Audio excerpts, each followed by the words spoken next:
Ya, selamat malam saudara-saudara kami Jemaat HKI Tangerang. Eh, Perkenalkan, kami keluarga MC Murangkir Boris Sitorus. Kami bertempat tinggal di perumahan Legok Permai, eh, eh, Klaster Cemara. Kami mau menyaksikan kebaikan Tuhan kepada keluarga kami di tahun 2020 ini.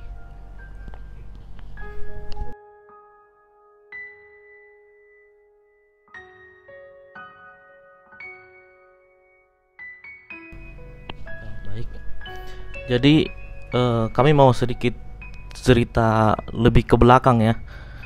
Eh, di tahun 2009 di bulan Desember, sama lah ya, terlebih orang-orang kita orang suku Batak selalu berdoa malam di Desember akhir tahun, menyampaikan harapan-harapannya di 2020.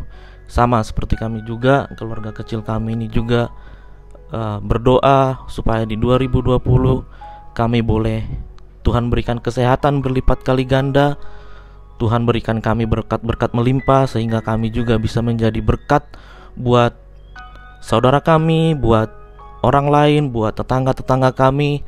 Dan terutama kami juga berdoa di 2020 ini, juga di 2020 ini kami diberikan anak, diberikan keturunan, karena kami sudah menanti kurang lebih 8 tahun kami menunggu untuk hadirnya anak di tengah-tengah rumah tangga kami.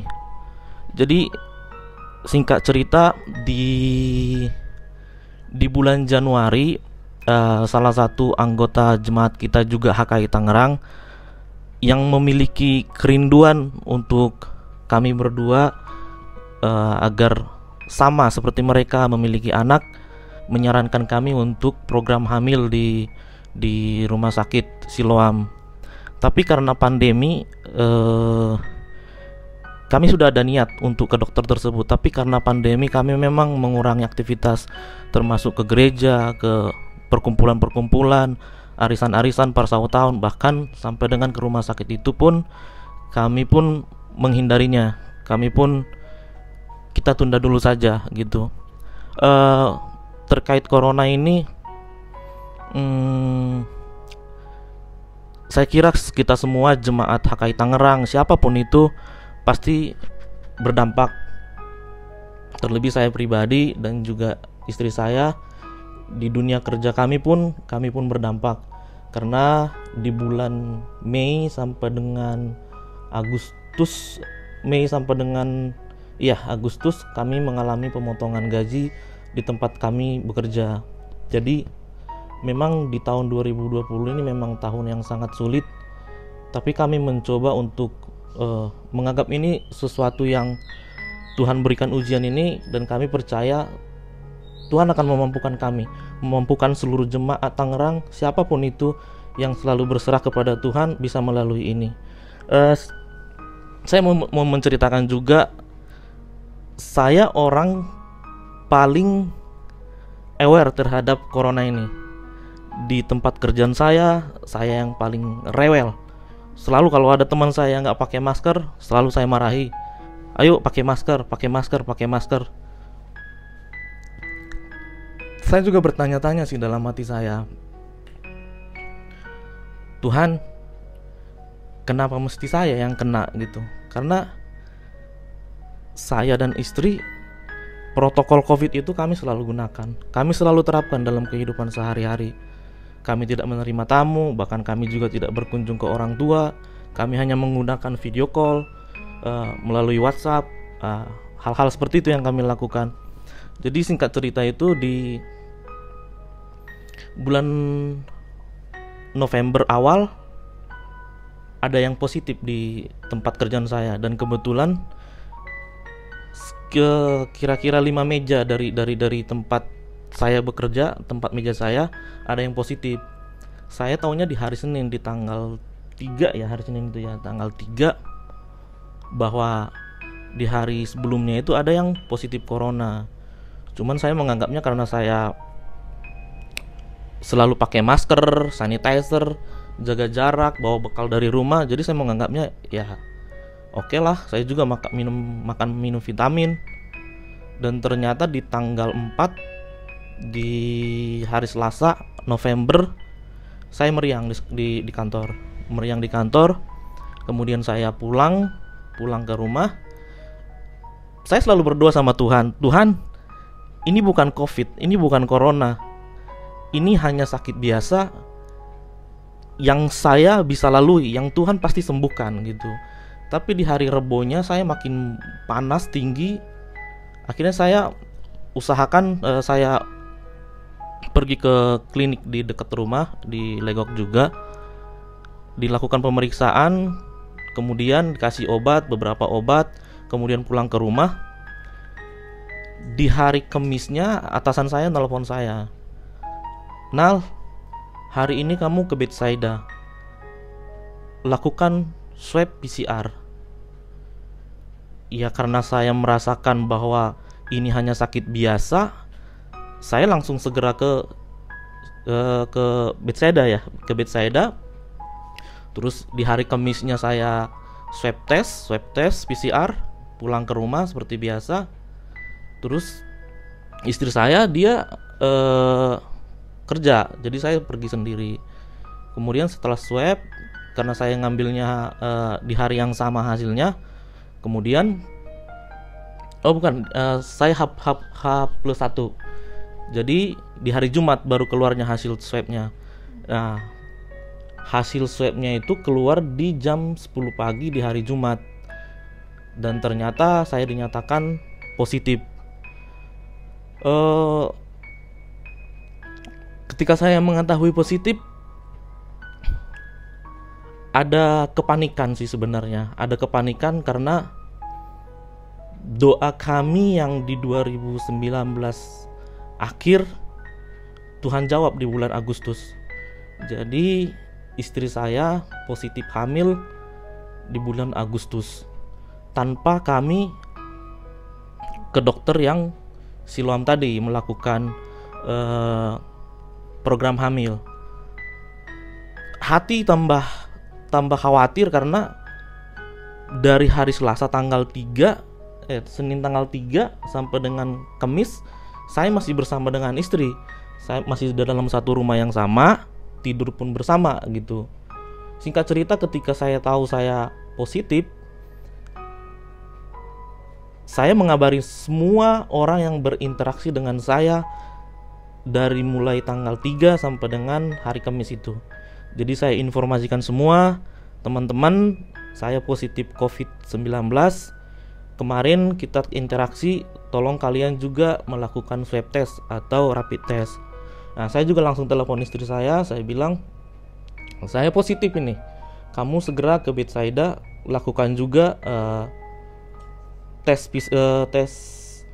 rapid test. Kemudian dilakukan rapid test di hari yang sama, di hari Jumat, dan dinyatakan isi saya negatif, non reaktif. Puji Tuhan, saya pikir imun tubuh istri saya berarti bagus gitu. Kemudian karena posisi dia lagi hamil, kami harus cari cara bagaimana supaya dia nggak berbareng dengan saya. Walaupun hasil rapid testnya non reaktif, tapi saya beranggapan enggak, ini harus dilanjutkan ke swab test. Jadi di hari Sabtu istri saya ungsikan ke Hotel Fame. Saya booking di sana di Hotel Fame supaya tinggal di sana, jangan pulang ke rumah. Sambil kamu swab untuk PCR gitu. Kemudian istri saya lakukan swab PCR. Setelah melakukan swab PCR, ternyata di hari Minggu pagi ternyata istri saya positif juga COVID-19. Di tengah-tengah kepanikan kami itu, saya berpikir, Tuhan, ini bagaimana ya Tuhan? Istri saya positif COVID-19 dalam posisi lagi hamil. Pada saat itu saya berpikir juga, kalau istri saya berlama-lama di Hotel Fame, akan menjadi dampak yang buruk juga buat orang-orang lain, buat tamu, buat pihak hotelnya juga berdampak buruk. Jadi saya bilang sama istri saya, sekarang juga kamu harus check out dari Hotel Fame, pulang ke rumah gitu. Rentang dari hari Jumat sampai Minggu itu, karena saya udah positif COVID, saya tidak bisa keluar lagi dari rumah. Seluruh kebutuhan disuplai oleh Persahutaon sama tetangga kami disuplai semua, dan saya nggak bisa keluar lagi. Masalah makin bertambah ketika ya kita sebagai anak Tuhan jangan juga menyebarkan virus ini. Kita harus menjadi teladan buat sekeliling kita gitu. Jadi bagaimana caranya istri saya harus pulang ke rumah? Saya berkoordinasi dengan RT RW, satu pun nggak ada yang mau menjemput karena posisi sudah positif corona tadi. Di hari Sabtu ya, di hari Minggu itu kondisi saya sebenarnya sudah semakin parah karena demam saya itu udah 38,9, 34, 40, 38 sampai dengan 40. Panasnya itu benar-benar panas. Dada saya panas semua, perut juga panas. Sesuatu yang memang tidak memungkinkan juga saya harus jemput istri saya. Tapi karena satu pun gak ada yang bisa jemput, kemudian kami juga gak mau menyebarkan virus ini ke Grab atau ke transportasi yang lainnya. Pada saat itu saya hanya bisa berdoa sama Tuhan. Tuhan, kuatkan aku Tuhan, saya harus jemput istri saya. Kemudian setelah saya berkoordinasi dengan RT RW, mereka mengizinkan saya untuk keluar dengan catatan saya naik mobil saya sendiri, kaca ditutup, dan ketika pulang pun langsung masuk ke rumah. Lalu itu saya lakukan. Dan entah dari mana aja sih kekuatan itu, saya begitu nggak ada merasakan apa-apa di jalan untuk jemput istri saya. Di Hotel Fame kebetulan GM-nya itu kebetulan teman saya juga. Saya juga udah sampaikan ke dia bahwa istri saya sedang positif COVID. Jadi istri saya juga di Hotel Fame sudah diurusin sama mereka semua. Terus saya bilang jangan dikeluarkan dari pintu depan, jadi dikeluarkan aja dari pintu darurat. Jadi dikeluarkan dari pintu darurat, saya jemput di pintu darurat. Pintu darurat, pas saya keluar harus bayar parkir nih. Gimana caranya saya bayar parkir? Nanti nyebarin juga ke dia gitu. Terus saya tunjukin hasil swab saya dari kaca, kemudian dibuka sama orang secure parkirnya. Kemudian saya pulang, kemudian kami sampai di rumah. Di rumah kami hanya bisa berdoa supaya virus corona ini tidak berdampak ke kehamilan istri saya. Kekhawatiran kami hanya itu sebenarnya, jangan sampai kehamilan istri saya sampai terganggu. Jadi singkat cerita, saya selalu berkoordinasi dengan pihak puskesmas. Kemudian istri saya di kamar, saya di ruang tengah. Jadi kami nggak bisa interaksi. Tapi dengan rumah yang puji Tuhan sebesar ini, tidak menutup kemungkinan kami pasti berinteraksi. Nggak bisa enggak. Karena maaf nih, toilet pun cuma satu, dapurnya cuma satu. Jadi kami tetap berinteraksi. Di hari Minggu malam saya sudah merasakan makin tambah parah sebenarnya. Jadi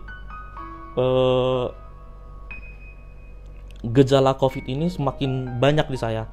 Demamnya ada, tubuh semua sakit semua, kaki semua persendian linu-linu semua. Terus penciuman sudah mulai nggak ada, rasa mual, sakit kepala, muntah. Jadi sudah semua ada. Jadi saya pun sampaikan ke puskesmas bahwa saya sudah bergejala.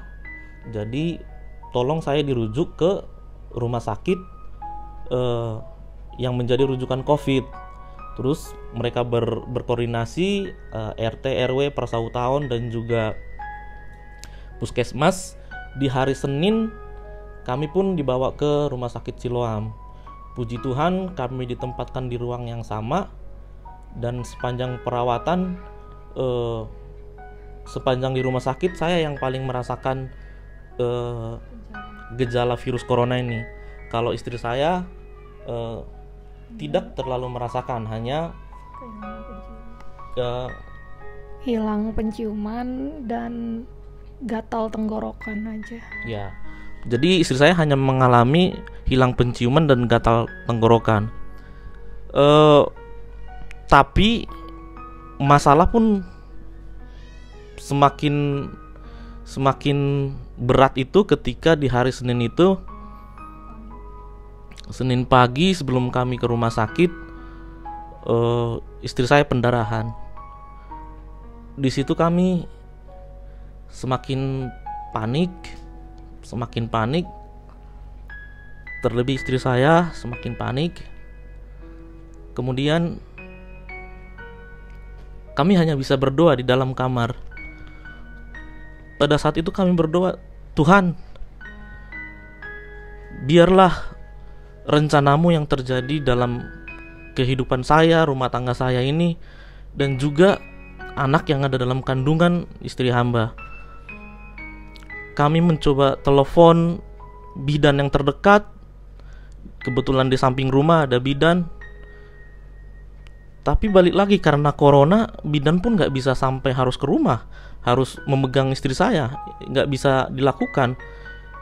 Pada saat itu kami begitu butuh sekali pertolongan. Kami hanya bisa berdoa, menangis, Tuhan, tolong Tuhan kami butuh segera dirujuk ke rumah sakit gitu.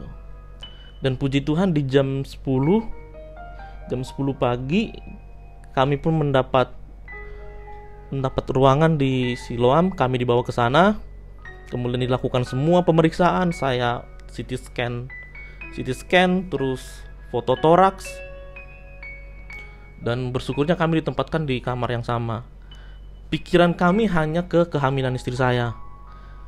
Kami begitu takut terjadi apa-apa.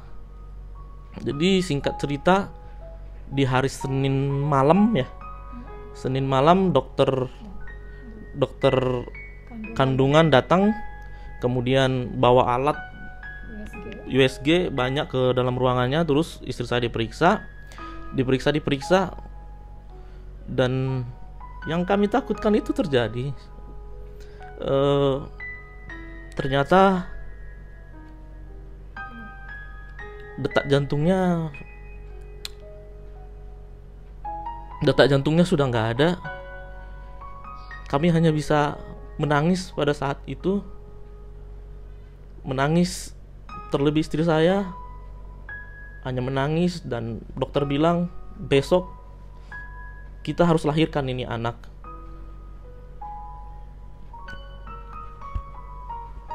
Kami nggak bisa berkata-kata apa-apa pada saat itu. Kami hanya bisa terdiam, hanya bisa bilang sama Tuhan, cobaan apa lagi nih Tuhan Yesus? Kok sampai seperti ini? Kami dipotong gaji selama 3 bulan. Kemudian kami juga kena COVID. Dan sekarang anak yang kami tunggu 8 tahun, Tuhan juga harus ambil juga gitu. Pada saat itu kami harus memulihkan kondisi kami, imun kami harus baik pada saat itu. Tapi dengan keadaan seperti istri saya yang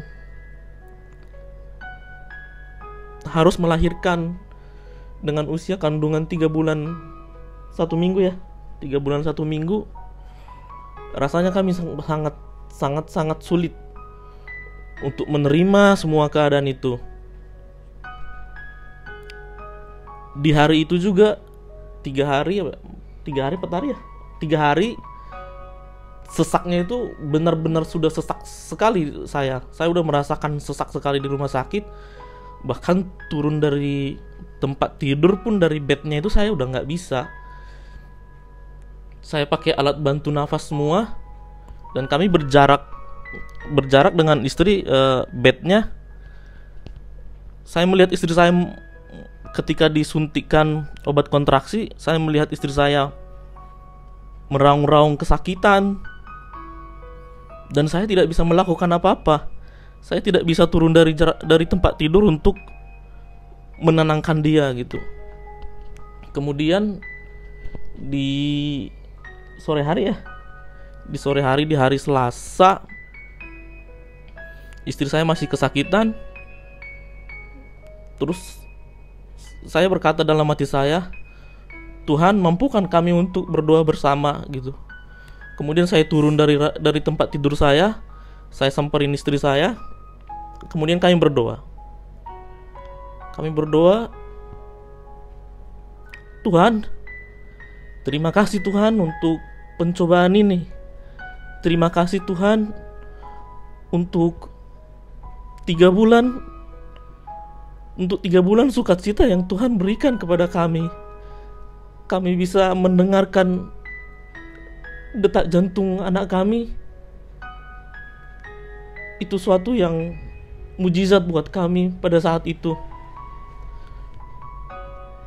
Tuhan, jika memang anak ini harus Engkau ambil, Tuhan yang memberi, Tuhan pula yang mengambilnya. Biarlah anak ini Tuhan boleh keluar dengan baik, tanpa menyakiti istri saya. Amin. Kemudian saya pegang perut istri saya bilang, Nak,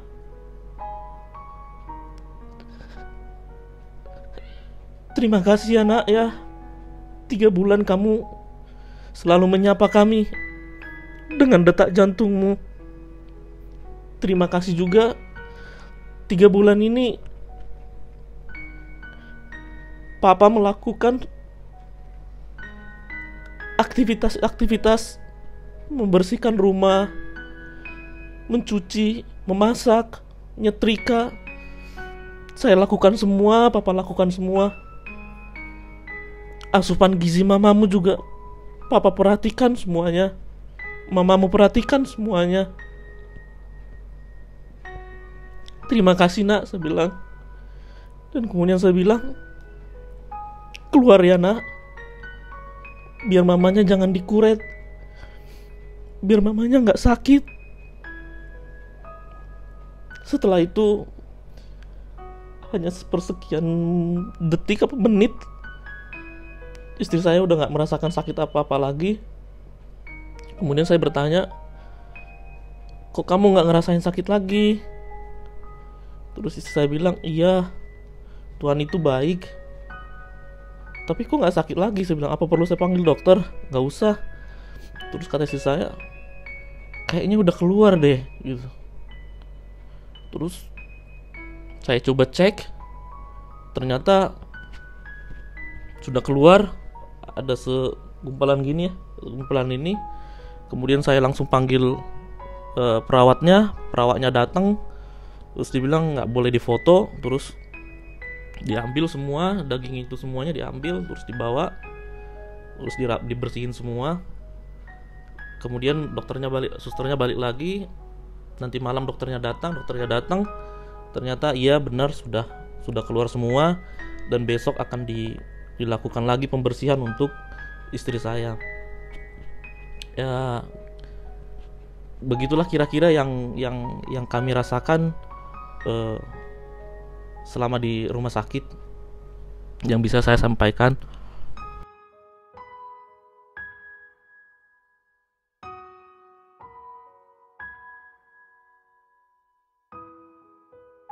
Ya, kejadian yang di bulan November ini sebenarnya membuat kami terpukul, terlebih khusus kita berdua dan juga keluarga besar kami, mertua saya, orang tua saya. Jadi di hari Jumat itu ketika keluar hasil swab suami saya masih ada di sekolahan. Jadi saya mengajar dari sekolah. dan suami saya mengirimkan hasil swab itu ke WhatsApp saya, dan saya lihat dia positif, tapi saya juga nggak langsung gimana-gimana, maksudnya saya tetap tenang. Saya bilang, saya nguatin suami saya, kamu masih nggak apa-apa kan gitu, saya WA-in dia. Jadi saya juga nggak ada perasaan aneh-aneh gitu, entahlah di saat itu kita nggak menganggapnya apa-apa, itu nggak akan membuat kita jadi gimana gitu loh, jadi hal yang buruk atau apa. Tapi di situ ada ketenangan, di situ ada, saya percaya itu semua penyertaan Tuhan. Jadi ketika kita menerima kabar itu COVID dari suami saya sendiri langsung bergegas gitu untuk keluar dari sekolah, untuk tidak menyebarkan orang, takut, karena kan kami satu rumah, jadi pastilah kemungkinan itu ada ya, kemungkinan saya juga kena ada. Jadi setelah itu saya nggak ketemu siapa-siapa, saya hanya izin sama kepala sekolah saya, dan itu pun saya jauh-jauh gitu, Miss jangan deket saya, suami saya udah COVID, jadi kemungkinan saya juga COVID. Jadi saya pulang, tapi sebelum pulang saya pergi dulu ke Bethsaida untuk rapid test. Nah di saat itu di rapid test, pulang sampai di rumah baru hasilnya keluar dan itu negatif. Kata saya ke suami saya, tuh kan saya nggak negatif, saya baik-baik aja, kamu gak usah khawatir, saya bilang gitu, sampai saya kuatin suami saya gitu, yang penting kamu, karena dia bergejala sekali. Jadi di perasaan saya juga sebenarnya kalau suami saya sakit, saya ya dia memang pikirannya itu kemana-mana gitu loh, kemana-mana, nggak bisa kendalin pikirannya sendiri. Jadi saya yang sering lebih kuat untuk menguatkan dia. Jadi kalau ditanya perasaan saya seperti apa, sebenarnya juga sedih dengan keadaan kok jadi kena sih. Kita berdua ini orang yang paling amat hati-hati. Kami nggak pernah makan di luar, kami nggak pernah lupa bawa hand sanitizer. Itu setiap detik kami semprot ke tubuh kami, ke tangan kami. Jadi sepertinya ya itu nggak bakal sampai yang memburuk lah istilahnya. Jadi saya juga nggak terlalu pikirin yang buruknya tentang keadaan suami saya. Dan puji Tuhan banyak orang yang memperhatikan kita juga. Jadi yang mereka yang punya pengalaman COVID di lingkungan kami ini ada jadi orang kita juga. Jadi dia yang sharing, ini begini, harus begini ya saya lakukan, suami saya lakukan. Dan obat-obat juga udah dikirimin sama orang-orang yang pernah COVID itu, dan kita makanin itu, dan kita nggak ada pemikiran yang jauh yang menjadi ketakutan, karena mereka juga bilang kalau COVID itu kalian harus meningkatkan imun diri sendiri, imun tubuh sendiri. Jadi nggak boleh kalian memikirkan yang buruk-buruk sehingga ngedown, sehingga kalian jadinya imunnya juga turun. Jadi COVID-nya makin menggerogoti gitu loh. Nah itu yang kita jaga gitu loh, sama-sama berdua jaga. Dan di saat itu kita nggak ada kepikiran untuk pokoknya yang saya fokusin itu suami saya. Jadi saya ngurusin dia, makannya ini, dia hanya berbaring karena dia bilang dia lemes semua badannya lemes kan, abis muntah itu langsung lemes, nggak punya tenaga lah. Emang kalau sakit kalau begitu dia suka sampai seperti itu. Jadi saya ngurusin, saya masakin air panas, semuanya kebutuhan dia saya urusin. Itu masih ketika dikatakan negatif di rapid testnya. Tapi orang-orang yang sudah pernah COVID itu bilang jangan pakai rapid test, harus swab PCR. Nah saya swab PCR gitu loh. Dan di pikiran saya kalau udah negatif rapid test istilahnya, biasanya kan yang lebih sensitif itu rapid test juga kan, orang negatif di rapid test malah positif gitu kebanyakan. Jadi saya tetap berpikiran positif, saya nggak kenapa-napa, saya nggak kena gitu loh, karena saya nggak ngerasain apa-apa juga, saya nggak punya gejala juga. Dan hari Sabtu itu kejadian hari Jumat, saya tetap ngurusin dia, saya tetap berinteraksi dengan dia di rumah ini, dan hari tidur terpisah. Iya, benar-benar jaga jarak. Yang kita nggak mungkin kan untuk jaga jarak juga, walaupun udah dinasehatin nggak boleh, pokoknya semua yang disentuh sama itu kata Parsuh Tahun harus disemprotin ini semua gitu. Jadi mereka benar-benar yang kasih tahu. Tapi gimana, saya udah repot dengan ini, saya bawa kandungan saya juga. Waktu itu nggak ada masalah sama sekali dengan kandungan saya punya tenaga gitu loh untuk melalui ini, untuk mengurusin dia juga. Saya punya tenaga. Jadi saya lakukan itu, dan hari Sabtunya tetap disuruh pergi untuk swab, ya saya swab. Tapi sebelum swab karena saya udah negatif jadi saya udah kemasin barang-barang saya ke mitra keluarga untuk swab. Terus saya langsung seperti yang tadi suami saya bilang, saya diungsikan ke Hotel Fame. Nah, itu hari Sabtu, hari Minggu pagi keluar hasilnya. Dan sebelumnya di malam harinya saya udah mulai gejala sih sedikit. Udah mulai meriang, terus agak batuk, dan ini tenggorokan gatel gitu, berdahak. Ya, jadi pas Sabtunya dibilang positif, ya saya tetap berpikiran positif juga. Artinya Tuhan menyuruh saya untuk ngurus suami saya lebih intens lagi gitu. Karena kita sama-sama positif, jadi nggak akan terpisah gitu. Ya, jadi kita pulang ke rumah. Secara perasaan sebenarnya kalau ditanya saat itu saya sendiri tetap berserah, tetap punya kekuatan untuk bersyukur, untuk melakukan untuk menghadapi COVID ini, tetap bersyukur gitu saat itu. Jadi pas pulang suami saya jemput, kita berdua tinggal di rumah di hari Minggu itu. Pagi-paginya subuh suami saya bangun, terus dia kasih tahu, aku kok naik lagi panasnya, kata dia 40. Terus dia suruh saya juga cek suhu juga. Waktu saya cek, saya aneh dengan suhu saya 34,2, dan itu suhu rendah kan, istilahnya suhu badan manusia aja 36. Jadi udah aneh lah. Terus saya cek berapa kali tetap masih segitu, 34 juga. Apa termometernya yang salah? Saya coba lagi sampai 3 kali, dan emang segitu 34,5, paling naiknya komanya. Nah, saya istirahat lah di situ. Pas saya tiduran, terus bangun lagi, saya lihat keluar sesuatu gitu loh, saya ngerasain. Jadi pas saya cek itu ngeplek gitu, pendarahan.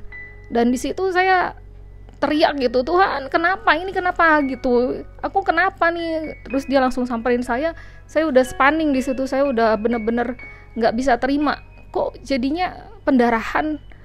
Jadi di situ saya nangis nggak karuan.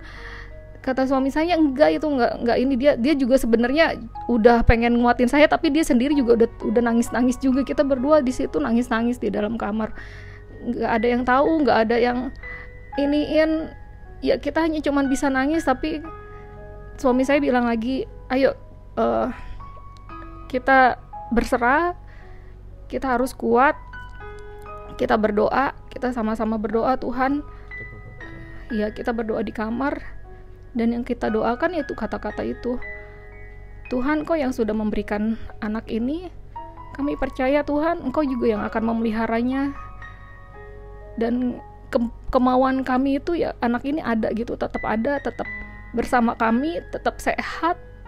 Dan ya itu yang, tapi tetap percayalah, istilahnya saya tetap mengharapkan itu mukjizat. Jadi sebenarnya bagi saya itu emang benar-benar mukjizat, karena di tahun 2019 itu setiap tahun itu saya selalu berdoa, saya tulis semua permohonan doa saya itu di sebuah amplop. Jadi ketika saya kembali untuk menutup tahun di 2020 ini, biasanya saya membuka amplop itu dan saya checklistin apa aja yang sudah Tuhan kabulkan dari doa-doa saya. Jadi salah satunya ini adalah jawaban doa Tuhan, dan Tuhan kasih benar-benar di 2020. Dan itu yang saya berharap, sampai kita berdua sama-sama, ini mukjizat saya bisa hamil dan sesuai dengan doa saya bilang gitu ke suami saya. Dan kita dari awal kita tahu anak saya itu udah ada denyut jantungnya, saya bilang ya ini mukjizat, kita udah punya bukan kesepakatan, saya sendiri yang ngomong, saya mau kasih nama dia Miracle gitu. Miracle Jadi saat kita berdoa itu miracle ada, Tuhan, miracle ada, mukjizat ada.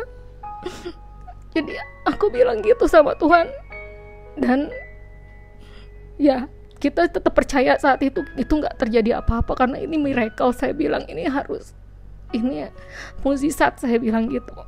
Jadi tuh suami saya bertanya-tanya gimana ini ke bidan, ke parsautawan. Nah, mereka bilang nggak, itu coba suruh tiduran aja, rebahan aja, jangan turun-turun lagi dari tempat tidur, katanya. Itu biasa, itu orang hamil suka ngeplek, kata dia gitu kan. Ya udah, saya turutin, tapi sambil berdoa, tapi rasa ketakutan itu ada banget saat saya.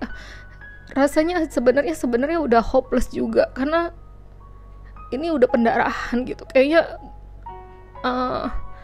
mustahil juga gitu kalau benar selamat gitu. Jadi ya saya hanya berserah aja saat itu sambil tiduran. Terus ditanya lagi masih ada nggak kan saya ganti baju saya, semuanya saya ganti, masih ada lah nggak. Saya cek lagi udah nggak ada gitu, udah berhenti. Saya percaya itu pasti mukjizat juga. Terus kita berjemur lah berdua di luar jam 9.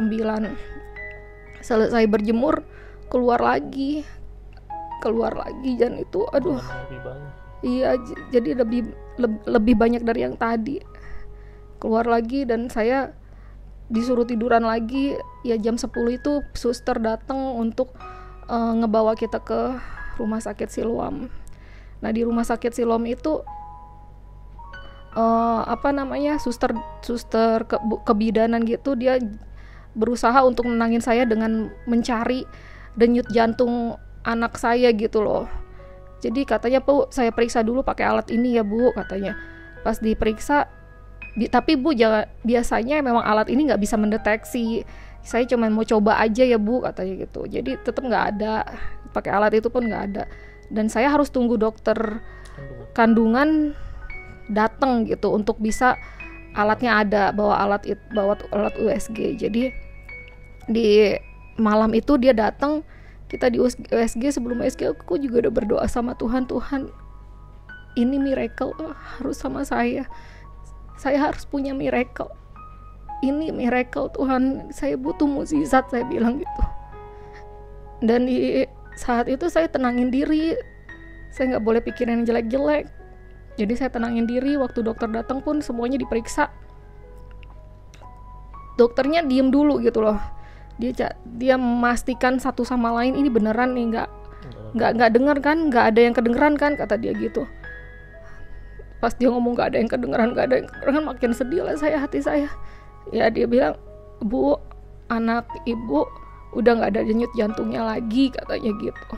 Jadi ini harus dilahirkan, katanya seperti itu. Jadi saat itu juga sampai, maksud saya masih tetap menguatkan diri saya untuk saya bisa melihat miracle, melihat mukjizat. Tidak hanya untuk dia nama itu miracle, tapi untuk hidup saya juga harus ada, aku bisa lihat mukjizat gitu. Itu yang saya harapkan ketika saya memberikan nama itu ke anak saya. Tapi walaupun begitu, maksudnya orang-orang kuatin, ada parsautawan di sini punya pengalaman gitu. Itu pun saya tetap punya pengalaman, istilahnya punya pengalaman pendarahan atau apa. Ada kok bayinya, ada kok. Jadi seperti itu. Jadi saya tetap berharap Tuhan kasih aku miracle, kasih aku mukjizat, saya bilang gitu. Tapi ketika aku mau berkata seperti itu, rasanya jadi berat gitu, jadi sakit kepala, jadi ini. Akhirnya saya bilang sama Tuhan, seperti yang ada di firman Tuhan yang memberikan, Tuhan juga yang mengambil. Saya bilang begitu sama Tuhan. Ya saat itu juga saya udah mulai tenang. Saya mulai berserah sama Tuhan. Terserah Tuhan, suka-suka Tuhan seperti apa terhadap hidup saya dan suami saya. Dan saat itu juga ada kelegaan. Tapi ketika saya memaksakan Tuhan, ya tubuh saya semakin sakit, kepala saya semakin sakit.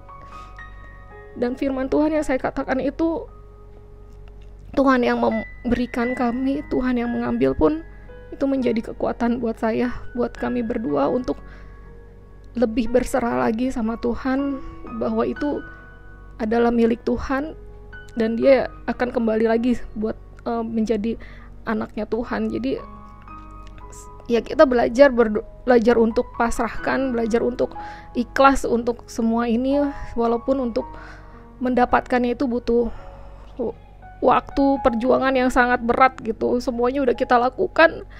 Ketika kita berbuat sesuatu, Tuhan gak kasih ternyata. Tapi ketika kita berdiam diri selama pandemi, kita gak ngapa-ngapain, kita gak makan obat, kita gak ke dokter, gak. Tapi Tuhan kasih gitu loh, tapi Tuhan kasih.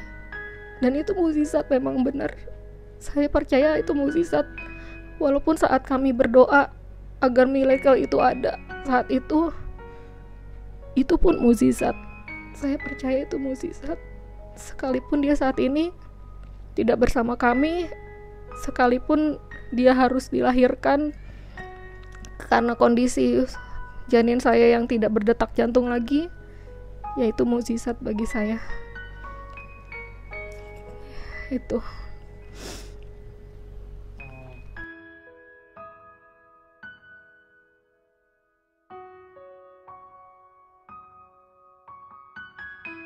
Ya, jadi setelah yang kami alami,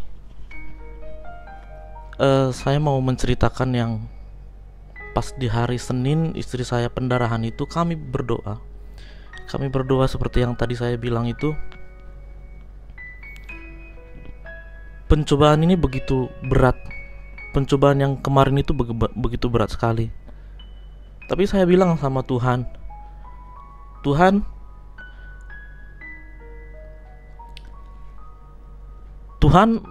Engkau masih Tuhan yang sama di tahun-tahun yang lalu. Karena di tahun yang sebelum-sebelumnya juga kami mengalami pencobaan yang seperti ini, keguguran juga. Kami begitu bergumul, 2 kali istri saya keguguran. Jadi saya bilang sama Tuhan, Tuhan masih Tuhan yang sama seperti tahun-tahun yang lalu, yang menolong kami, memampukan kami melewatinya. Jadi saat ini pun ketika Tuhan kasih cobaan ini kepada kami pasti bisa melaluinya. Berkat apa? Berkat Tuhan.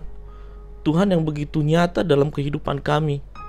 Kami begitu merasakan berkat-berkat Tuhan sampai dengan pernikahan kami yang sekarang 8 tahun. Ada begitu banyak berkat-berkat Tuhan yang Tuhan berikan kepada kami. Jadi pencobaan yang kami alami saat ini gak ada apa-apanya lah dibandingkan dengan berkat-berkat yang kami terima. Orang-orang juga mengatakan bersyukur. Kalian bisa merasakan ini. Jadi kalian bisa membagikan pengalaman ini menjadi berkat juga buat orang-orang lain gitu. Tapi saya lihat, iya sih, manusia bilang bersyukur. Kemudian saya lihat Tuhan sendiri pun mengatakan bersyukur. Di 1 Tesalonika 5 ayat 18 kalau gak salah, Tuhan bilang mengucap syukurlah dalam segala hal. Dan itu yang kami lakukan. Kami mengucap syukur dalam pencobaan kemarin. Kami mengucap syukur bahwa Tuhan itu nyata di dalam kehidupan kami, dalam rumah tangga kami. Tuhan selalu ada. Kami berdoa di tengah-tengah rumah kami ini, doa-doa syafaat kami. Jadi apapun itu yang kami alami saat ini dan yang mungkin jemaat HKI alami, percayalah, Tuhan itu ada. Dan Tuhan itu masih Tuhan yang sama, Tuhan yang hidup, yang akan menguatkan kita, menguatkan kami, para jemaat-jemaat yang saat ini bergumul. Saya punya pikiran begini, Tuhan itu tidak pernah meninggalkan kita. Tidak sama sekali. Yang terjadi adalah kita yang melupakan Tuhan. Kita lupa akan berkat-berkat-Nya. Kita lupa akan pagi hari ini yang baik, malam hari ini yang baik. Kita masih menghirup udara pada pagi hari, masih bisa melihat, masih bisa berjalan, masih bisa menikmati makanan dan minuman. Itu semua dari Tuhan. Jadi ketika kami berserah, Tuhan, Engkau yang memberikan anak ini, Engkau juga yang mengambilnya. Saya bilang sama istri saya, kamu ikhlas, saya ikhlas, kita pasti sembuh. Imun tubuh kita pasti sembuh. Dan kita akan pulang, saya bilang. Kita pulang, kita nanti program lagi, saya bilang sama istri saya. Lihat, kita nggak program aja setahun ini Tuhan kasih, berarti kita nggak ada masalah. Hanya waktunya Tuhan aja. Jadi kami selalu bilang dari sejak awal pernikahan kami, ketika kami dikasih pencobaan keguguran yang pertama kali ya, kami selalu bilang, Tuhan, ini kami Tuhan Yesus, suka-suka Tuhan. Suka-suka Tuhan mau kasih apa ke kami, mau kasih pencobaan apa, mau kasih berkat apa. Dan kami mengalami Tuhan Yesus itu begitu nyata di dalam kehidupan kami. Salah satu contoh, kami terbiasa dengan begini nih. Kami terbiasa dengan ketika kami dapat berkat yang lebih dari gaji yang biasa kami terima di akhir bulan, kami berdua itu saling lihat-lihatan sama istri saya. Biasanya saya bilang, nih, ada uang nih dari kerjaan yang ini atau dari ini. Istri saya biasanya langsung senyum, biasanya tertawa, ya berarti ada orang nih yang harus kita berkatin nih. Dan itu menjadi habit di dalam rumah tangga kami. Jadi ketika kami mendapatkan seperti itu, kami tidak pakai uang itu. Uang yang di akhir bulan kami terima, itu yang kami pakai. Uang yang dapat dari entah itu kerjaan lain itu kami simpan. Dan benar aja ya, selalu ada orang, saudara atau siapapun itu yang memang harus kami bantu dengan uang itu. Dan itu kami kasih. Jadi kalau dibilang Immanuel itu ya, Tuhan itu ya benar-benar harus hidup dalam diri kita. Dan tadi itu, Tuhan tidak pernah meninggalkan kita. Yang terjadi adalah kita yang selalu melupakannya. Mungkin akan ditambahkan istri saya. Ya, secara pribadi saya memandang Tuhan itu, dari kejadian ini saya semakin melihat Tuhan itu Tuhan yang dekat sebenarnya. Tuhan yang benar-benar Immanuel. Waktu kejadian kami tahu saya hamil, saya tahu itu dari Tuhan. Dan kami pun ketika USG, kalau USG kan ada suka dikasih foto ya, foto itu 1 bulan. Setiap hari kami bawa dalam doa, kami berdoa. Jadi kami menganggap yang kami berdoa itu bukan berdua tapi bertiga. Jadi kami sudah mendidik anak kami yang sekalipun masih umur 1 bulan di kandungan saya gitu, saya anggap dia hidup gitu loh. Dia itu bayi yang manusia gitu loh istilahnya. Yang kami juga menganggap dia makhluk hidup yang sudah punya roh, yang sudah Tuhan kasih nafasnya. Dan kami pun ngajarin dia dari sejak dalam kandungan 1 bulan itu untuk berdoa. Jadi kita berdoa setiap malam itu. Saya bawa foto dia, waktu foto 2 bulan pun demikian, pas foto 3 bulan seperti itu. Kita bawa doa dan kita bertiga berdoa. Kita ngomong juga sama anak saya di dalam kandungan ini tentang Tuhan gitu loh. Setiap hari saya bawa dalam doa dan saya ajak ngobrol walaupun masih 1 bulan, 2 bulan, 3 bulan seperti itu.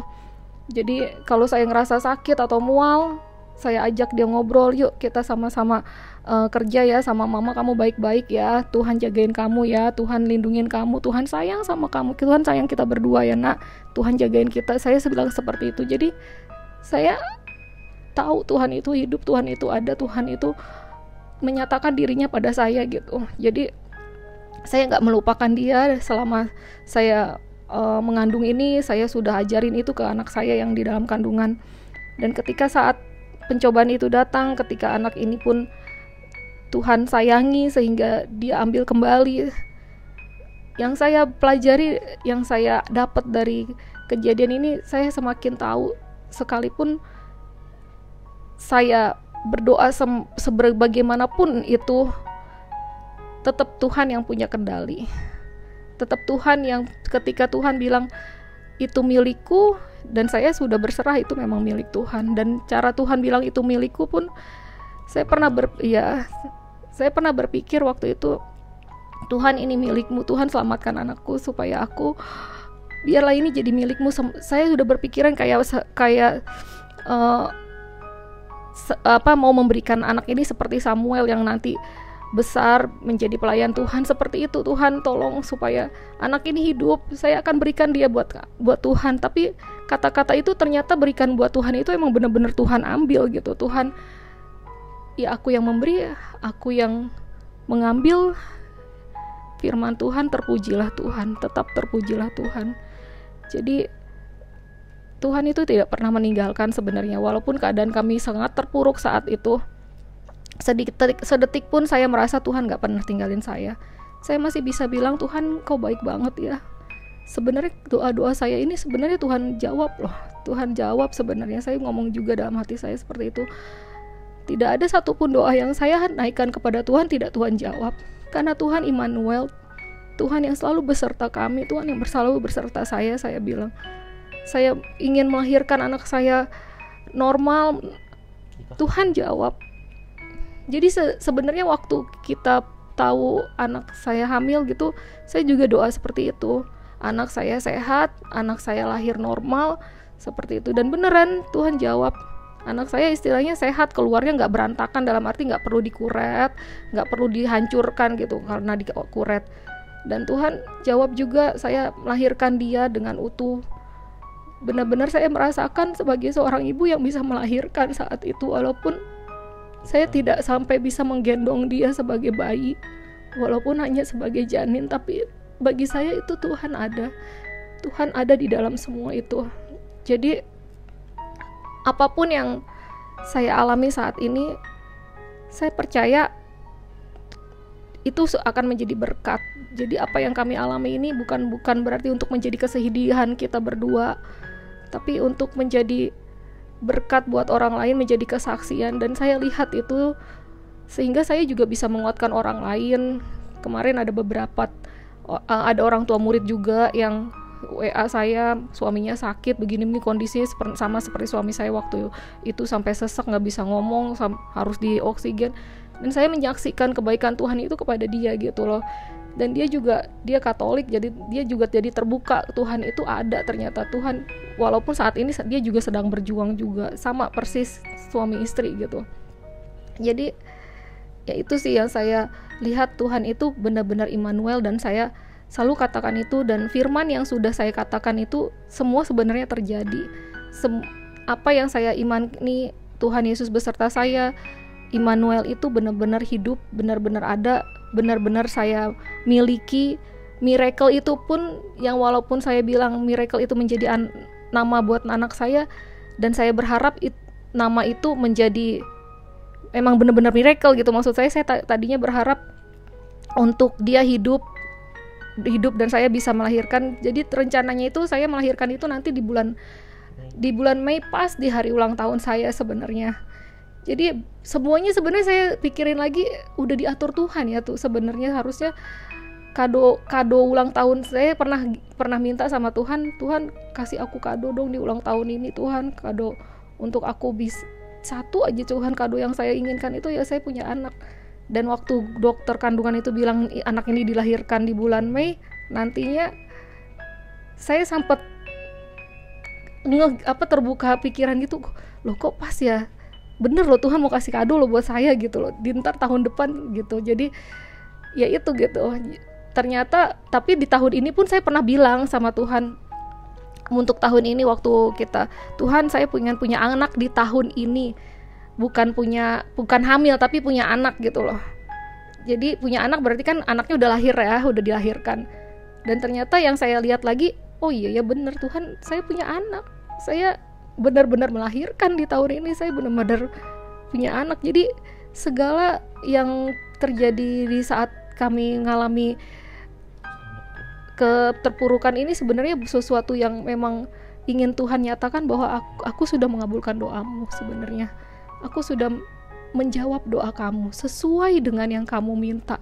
Walaupun ya maksudnya sesuai yang kamu minta dalam arti ya saya minta seperti itu, walaupun kenyataannya begini, tapi itu semua sesuai dengan yang saya doakan sebenarnya. Jadi benar, Immanuel itu adalah kata yang benar-benar sangat memberkati kami. Saya bisa bilang Tuhan itu baik karena memang Tuhan adalah Immanuel, Tuhan yang selalu beserta kami menjalani tahun 2020 ini. Di penghujung tahun kami mengalami yang seperti ini pun saya tidak pernah mengatakan Tuhan engkau meninggalkan kami, saya tidak pernah. Dan di saat kejadian kemarin itu hati saya bukannya makin jauh dari Tuhan. Kami berdua itu bukan orang yang menjadi menyalahkan Tuhan, makin jauh sama Tuhan. Justru ketika kejadian ini kami semakin dekat sama Tuhan. Kami semakin pengen tahu lagi apa sih maunya Tuhan lagi dalam hidup kami. Saya tahu dengan ini Tuhan ingin kami dekat sama Tuhan dan mengetahui bahwa Tuhan tetap sayang kita, Tuhan tetap beserta kita, Tuhan tetap memperhatikan kita, gak pernah meninggalkan kita. Jadi ya saya lihat kembali ke belakang dan apa yang saya alami saat ini pun itu adalah kebaikan Tuhan semata, dan saya benar-benar bisa mengatakan itu, Tuhan engkau baik. Ketika anak ini lahir, waktu saya kemarin itu melahirkan anak saya dalam kondisi dipaksa untuk dilahirkan, saat itu juga saya bilang, Tuhan makasih ya, Tuhan engkau baik, engkau ngabulin doa aku tidak jadi kesakitan lagi, aku tidak ngalamin kesakitan lagi, Tuhan kau baik. Jadi emang bener-bener mukjizat sebenarnya. Dan saya sendiri ya, ketika saya bisa bilang seperti itu, hati saya lega banget. Hati saya tidak meraung-raung lagi, tidak kesel, tidak marah. Dan saat itu pun tidak ada sedikit pun kemarahan saya terhadap Tuhan, tidak ada sedikit pun. Saya bilang, Tuhan, saya baca Ayub saat itu, dan saya bersyukur dengan keadaan saya dengan seperti ini, saya semakin kenal Tuhan saya seperti apa.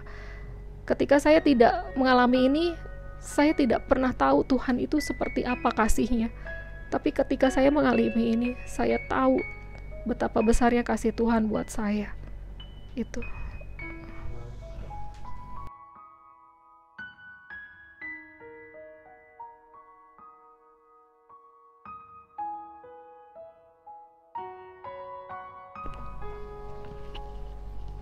Iya, buat saudara-saudara jemaat HKI Tangerang atau siapapun yang mengalami pergumulan pada hari ini atau di tahun 2020 ini, intinya kita harus berdoa. Doa memberi. Jadi kita jangan sampai dalam melakukan apapun kita nggak berdoa, kita nggak mengucap syukur sama Tuhan, dan kemudian berkat-berkat yang kita terima kita harus berikan lagi kepada saudara-saudara kita, orang-orang lain yang membutuhkan. Saya mau menyaksikan juga seperti yang saya ceritakan tadi, di bulan Mei sampai Agustus itu kami mengalami pemotongan gaji 50%.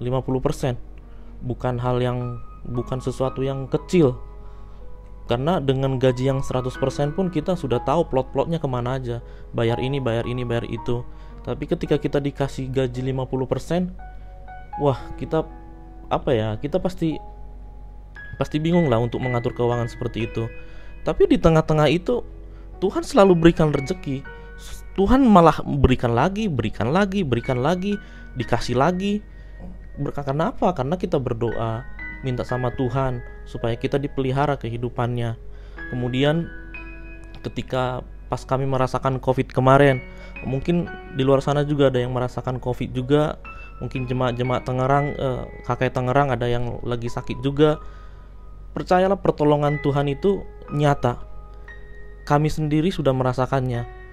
Ketika COVID ini datang, berkat Tuhan itu mengalir.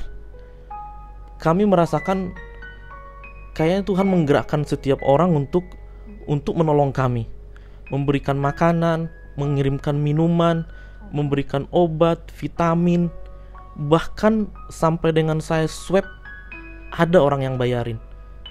Bapak Ibu bisa bayangkan, saya swab 3 kali. 1 kali swab 1.200.000. Tapi ada yang Tuhan kirimkan orang-orang baik yang membayarin hasil swab saya, membayarin biaya-biaya swab saya. Jadi pesannya adalah kita jangan pernah melupakan Tuhan. Berdoa apapun pergumulannya, berdoa, berserah, bersyukur untuk setiap pencobaan apapun yang kita alami saat ini.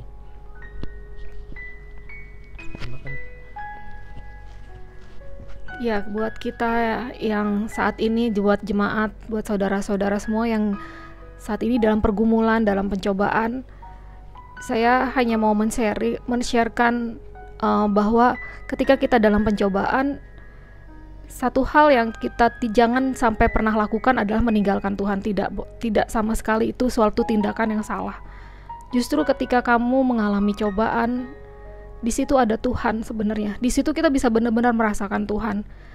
Yang saya lakukan waktu saya meminta dan apa yang saya doakan itu tidak terkabul.